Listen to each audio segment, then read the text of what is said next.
사람이 평생을 살아가는 동안 수많은 사람들과의 만남의 관계를 가지게 됩니다. 크게 세 가지로 나누면 나와 항상 가까운 사람 관계가 있습니다. 두 번째는 단순하게 알고 지내는 관계가 있습니다. 세 번째는 모르는 관계가 있습니다. 하나님께서도 마찬가지입니다. 유난히 하나님이 가까운 사람이 있습니다. 예를 들면 예수님께서 12제자를 선택하신 후에 12제자를 항상 데리고 다니신 것이 아니라, 한 예를 들게 되면 변화산에는 예수님께서 유난히 아끼고 사랑하셨던 가장 가까운 제자들이 할 수 있는 요한, 야고보, 베드로 세 사람을 항상 데리고 다니셨습니다. 유난히 이 시대도 하나님과 가장 가까운 자녀가 있습니다. 늘 대화하기를 원하시고 늘 만나보기를 원하시는 사람이 있습니다. 그런데 같은 믿음 안에 있으면서도 그냥 알고 지내는 이런 관계가 있습니다.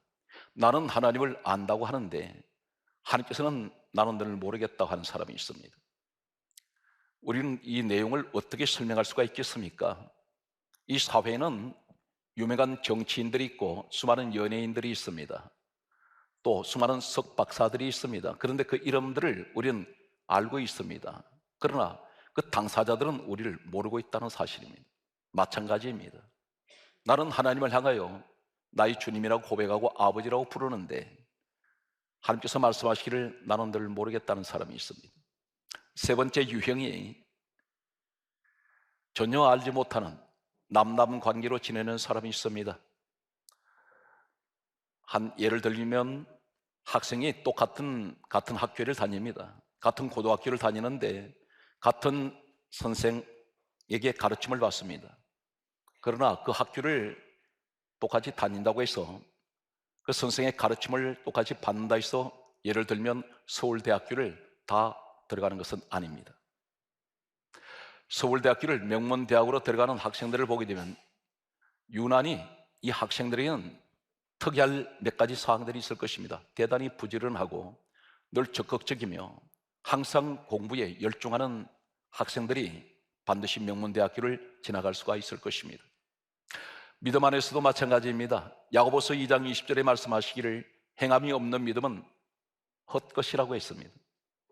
내가 믿음이 있다고 말하는데 그 믿음이 어디서입니까? 로마서 10장 17절에 믿음은 들음에서 나고 들음은 그리스도의 말씀으로 말미암는다고 했습니다. 말씀을 믿습니다. 그러나 전혀 행동은 따라가지 않습니다. 그래서 이 자체를 가리켜서 성경은 정언하기를 너는 말씀을 받았지만, 너는 말씀을 믿는다고 하지만 너는 너의 믿음이 행함이 없기 때문에 그 자체가 헛것이며, 야고보서 2장 26절을 말씀하고 있습니다. 행함이 없는 믿음은 그 자체가 죽은 것이라고 했습니다. 많은 그리스도인들이 이런 갈등을 겪습니다. 오랫동안 수십 년 교회를 다녔는데 왜 기도 한마디도 응답이 되지 않습니까? 이렇게 마음의 답답함을 토로하는 분들이 있습니다. 몇십 년을 교회를 다녔는데 자신의 모습도 변화되지 않았고 과거에 세상 가운데 살던 모습이나 예수 그리스도 안에서 살아간 모습이 하나도 달라진 것이 없습니다. 생활도 달라진 것이 없습니다. 세상 사람하고 똑같습니다. 왜 이럴까요? 하나님 보실 땐 너는 중립지대에 있다는 것입니다. 중간지대에 머물러 있는 신앙, 이 신앙을 가리켜 마당신앙이라고 부릅니다. 마당신자. 어떤 의미를 가지고 있을까요? 중간지대에 서게 되면, 마당신자가 되게 되면 항상 따르는 것이 불행에 따른다는 것입니다. 같은 믿음 안에 있습니다. 오늘 이 말씀을 제가 드리면서 간곡하게 부탁드리는 것은 주님께 한 발자국 더 가까이 가십시오. 그리고 적극적인 사고를 가지고 적극적인 믿음 생활을 하십시오.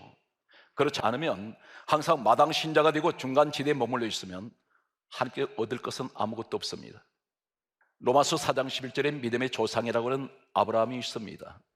이 아브라함은 75세 때에 하나님의 부르심을 받게 됩니다. 그런데 이 창세기에 기록된 아브라함 사건이 신약 성경은 이렇게 정언하고 있습니다.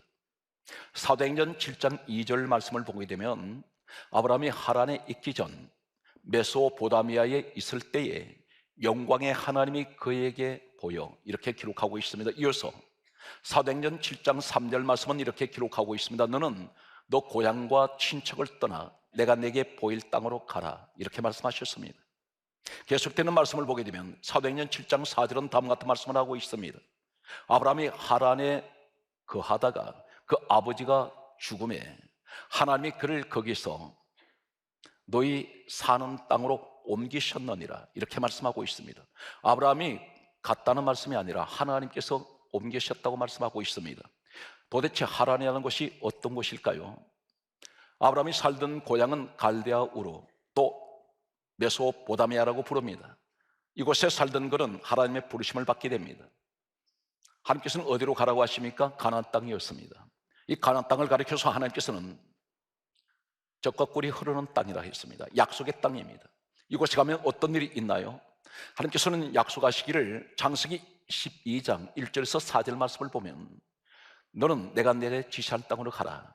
그곳에 가면 너로 인하여 천하 만민이 복을 받을 것이며 너 자손으로 인하여 많은 복을 하나님께서 주실 것을 약속을 하고 있습니다.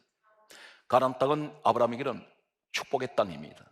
그런데 이곳에 가는 도중에 가나안과 메소포타미아 사이에 그곳이 어디냐면 하란입니다. 이 하란은 그 당시에 세상으로 말씀드리면 대단히 타락한 향락의 도시였습니다. 세상 사람들이 가장 좋아하는 그 도시가 바로 하란이라고 할 수가 있습니다. 아브라함은 약속의 땅 가나안 땅으로 가다가 중간 지대인 이 하란에 발목 잡혀버렸습니다. 그것이 너무 좋았습니다. 전혀 보지 못했던 광경을 목격하게 됩니다. 이곳에 머물렀던 그는 계속해서 하나님의 약속의 말씀이 들려옵니다. 가나안의 축복이 주어집니다. 이 시간 똑같습니다. 하나님께서 나를 불러내셨습니다.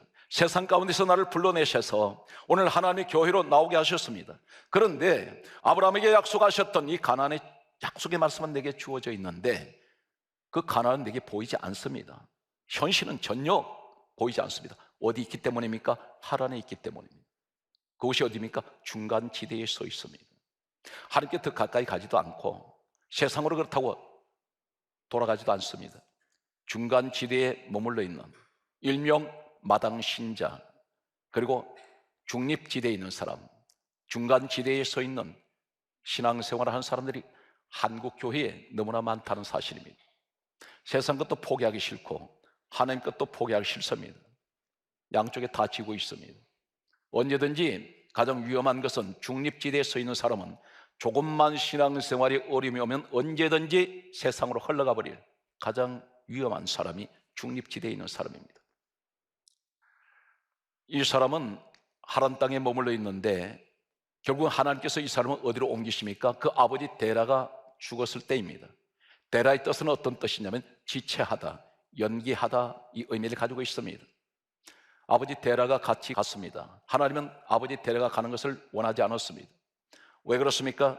여호수아 24장 2절에 이 아브라함의 아버지 데라는 여러 이방 신들을 섬겼던 사람입니다.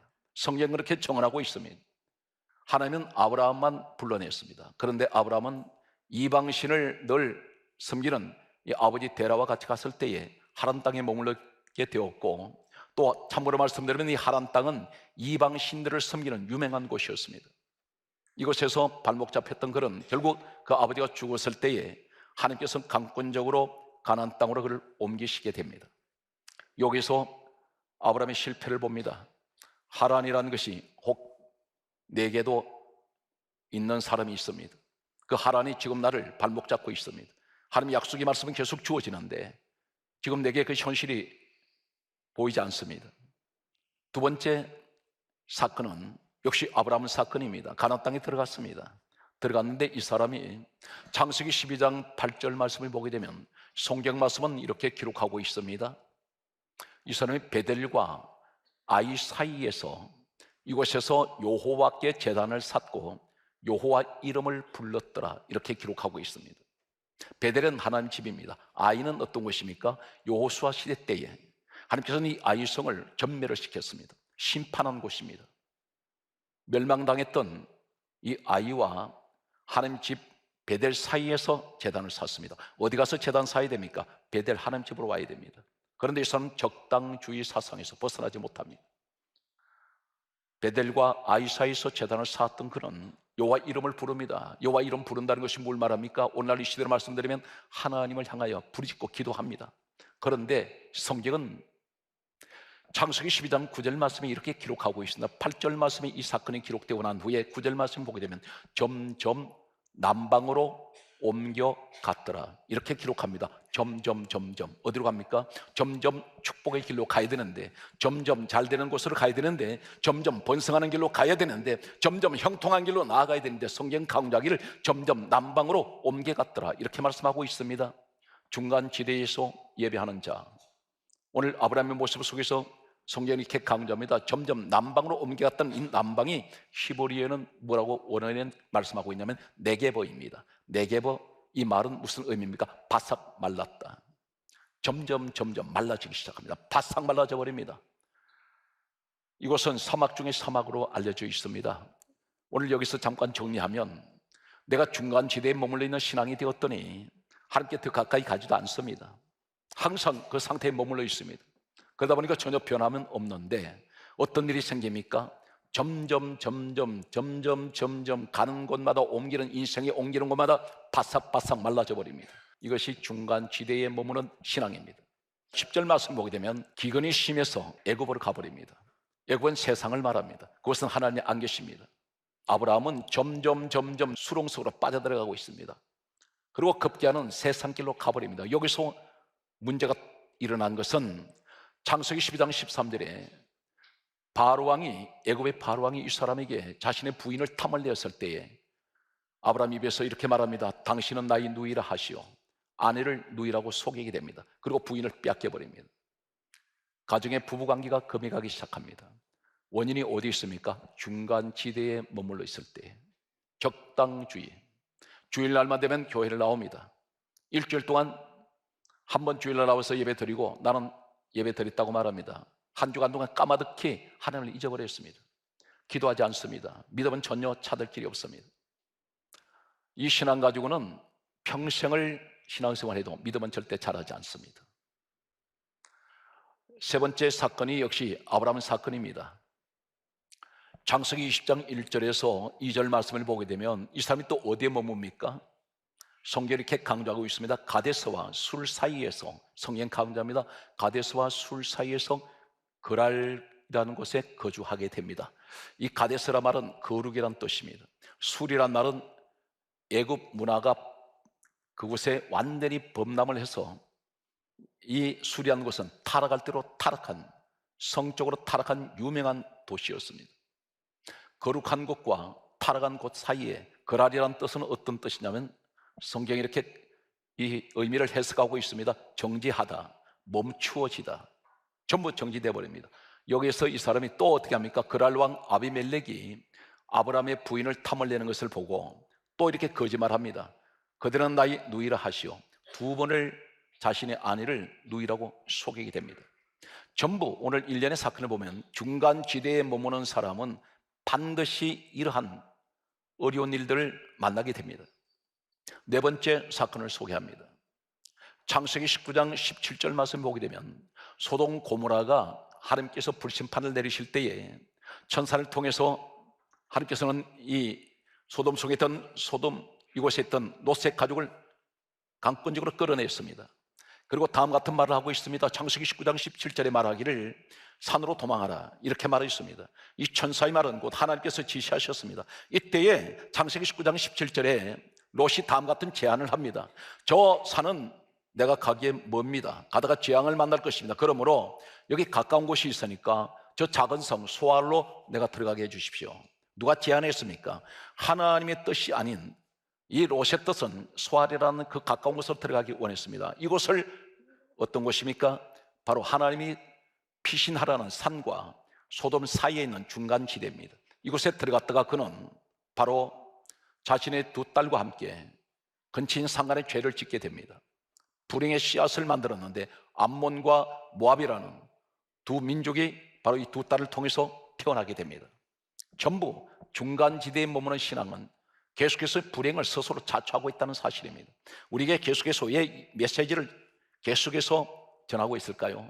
성경이 왜 이렇게 많은 분량을 기록하고 있습니까? 우리는 절대 중간지대에 서지 말라는 것입니다. 하나님께 더 가까이 오라는 말씀입니다. 창세기 19장 26절의 말씀을 보게 되면 역시 소돔 사건에서 이 롯과 그 두 딸이 피신을 해서 먼저 소알로 들어갔습니다. 그런데 아내가 보이질 않습니다. 롯의 아내의 모습이 전혀 보이지 않습니다. 롯의 아내는 뒤에 쳐져 있습니다. 어떤 모습입니까? 소돔의 미련을 버리지 못하고 중간지대에서 머뭇거리다가 성경 강조하기를 창세기 19장 26절에 소금 기둥이 되게 됩니다. 전부 중간지대의 신앙의 모습입니다. 계속해서 말씀을 보게 되면 여섯 번째는 어떤 일이 일어났습니까? 성경 말씀은 창세기 26장 6절에서 7절을 보게 되면 아브라함의 아들 이삭이 있습니다. 수십 년 시간이 흘렀는데 이 아브라함의 아들 이삭이 아버지와 하는 모습을 똑같은 장소에서 똑같은 일을 재현을 하고 있습니다. 그 일이 어떤 것이냐면 창세기 26장 6절에서 7절 말씀을 보게 되면 아브라함의 아들 이삭이 자신의 부인 리브가와 함께 가데스와 술 사이에 있는 거랄 지역에 거주를 했다고 했습니다. 이곳은 창세기 20장 1절에서 2절에 그 아버지 아브라함이 가데스와 술 사이에 있는 거랄 지역에 머물렀다가 자신의 아내를 누이라고 속였던 장소입니다. 그런데 그 아들 이삭이 똑같이 창세기 26장 6절과 7절을 보게 되면 가데스와 술 사이에서 거랄 지역에 거주하다가 아비멜렉 왕이 자신의 부인을 탐내는 것을 보고 이렇게 말합니다. 아브라함의 아들 이삭이 말하기를 그들은 나의 누이라 하시오. 아버지의 DNA를, 아버지의 유전자를 그대로 이어받았습니다. 가르쳐 주지 않았습니다. 이삭은 그때 아버지가 그렇게 말할 때 본 적도 없습니다. 이것이 영적인 유전이라는 것입니다. 반드시 기도하지 않는 아버지 밑에는 기도하는 자녀가 나오지 않습니다. 심은 대로 거둡니다. 행한 대로 갚으신다 있습니다. 복을 심으면 복을 받을 것이고, 때로는 오늘 이렇게 중간지대에 머물러 있는 신앙생활은 항상 중간지대의 자녀가 나온다는 것입니다. 성경 말씀을 계속해서 보면 일곱 번째는 어떤 사람이 있습니까? 아브라함, 이삭, 야곱. 이들은 한때는 실패한 신앙생활을 했습니다. 야곱이라는 사람이 있습니다. 이 사람은 하란 땅에서 20년을 처가살이 하다가 그런 이제 4명의 부인과 12아들 그리고 딸 디나를 데리고 이제는 고향으로 돌아갑니다. 그런데 이 사람이 가야 할 곳이 어디입니까? 창세기 28장 20절의 말씀을 보게 되면 하나님께서 약속하셨던 베델로 가야 합니다. 베델은 하나님 집이었습니다. 그런데 이 야곱이 돌아가면서 하란이라는 떠나온 하란 지역과 베델 사이에 숫곳이라는 곳이 있습니다. 창세기 33장 17절의 말씀을 보게 되면 성경이 이렇게 정언하고 있습니다. 야곱이 숫곳에 이르러 자기를 위하여 집을 짓고 가축을 위하여 우리간을 지었다고 했습니다. 이 사막지대는 장막 문화입니다. 텐트 문화입니다. 그런데 이 사람은 숫곳이라는 곳에 아예 집을 짓습니다. 짐승집도 짓습니다. 여기다가 정착을 하려고 했습니다. 숫곳은 향락의 도시이며 쾌락의 도시입니다. 세상 한 지역을 말한다면 바로 숫곳입니다. 그런데 이곳에 머물렀다가 바로 이어서 창세기 34장 1절에 디나와 시므온, 레위 이 자녀들에게 불행이 닥치게 됩니다. 왜 이 불행이 자녀들에게 찾아왔을까요? 아버지가 중간지대의 신앙을 가지고 있기 때문에. 만약에 숫곳이 있지 않았더라면 이 자녀들에게 불행은 오지 않았습니다. 여덟 번째 사람을 소개하겠습니다. 이제는 신약으로 옮겨가겠습니다. 사도행전 3장 1절을 보게 되면 성령 사건이 임하고 난 후에 성경이 이렇게 강조하고 있습니다. 성전 미문에 안전뱅이라는 사람이 있습니다. 이 사람이 성전 미문에 앉아서 성전에 들어가는 사람들에게 구걸하고 있습니다. 돈을 요구하고 있습니다. 왜 이 사건을 기록하고 있을까요? 성전은 하나님께 예배하는 곳이고 하나님을 만나는 곳이고 기도하는 자리입니다. 그런데 성전 미문이라는 곳이 어떤 곳이냐면 성전 마당입니다. 이 마당은 성전 안에 들어가지 않고 밖에 있습니다. 그렇다면 오늘 남유소 안전뱅이가 앉아있는 성전 미문의 이 마당은 어떤 곳입니까? 성전과 세상과 중간지대에 있는 바로 그 자리가 마당입니다. 바로 이 안전뱅이는 마당 신자입니다. 이 사람 뭘 원합니까? 돈을 내놓으라는 것입니다. 이 사람은 성전 안에 들어가는 사람에 대해서 관심 없습니다. 그 목적이 무엇입니까? 돈입니다. 성전 안에는 예배가 있습니다. 이 사람 예배에 관심 없습니다. 성전에 나오긴 나왔는데 마당 신자가 되어서 돈만 찾고 있습니다. 하나님 앞에 돈 내놓으라고 하는 사람이 있습니다. 하나님은 나하고 아무 상관이 없어요. 예수 나와 상관없습니다. 예수를 믿고 내가 구원을 받고 안 받고는 상관없습니다. 무조건 하고 교회 나왔으니 세상 복을 받는다고 생각하는 사람이 있습니다. 이것을 가리켜 기복신앙입니다. 오늘 어떤 분들은 이렇게 저에게 많은 상담을 합니다. 한결같은 질문 가운데 가장 많은 질문이 왜 그렇게 교회를 열심히 다니는데도 왜 기도 하나 응답이 안 됩니까? 이렇게 말하는 분들이 있습니다. 여러분, 답답한 질문을 받을 때가 있습니다. 그런데 중요한 것은 당신은 혹 중간 지대에 서 있지 않습니까? 하나님에 대한 구원에 대한 믿음보다는 내가 교회를 나와서 이 땅에 잘 먹고 잘 살고 그것을 목적을 가지고 교회를 나오지 않았습니까? 오늘 이 질문을 스스로에게 자문자답을 해보아야 된다는 것입니다.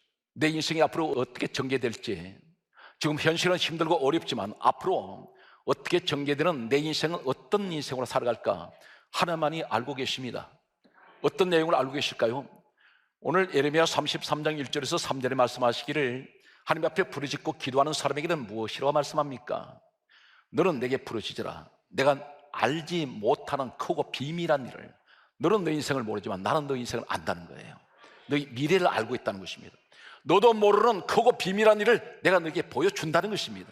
엄청난 축복을 말씀하고 있습니다.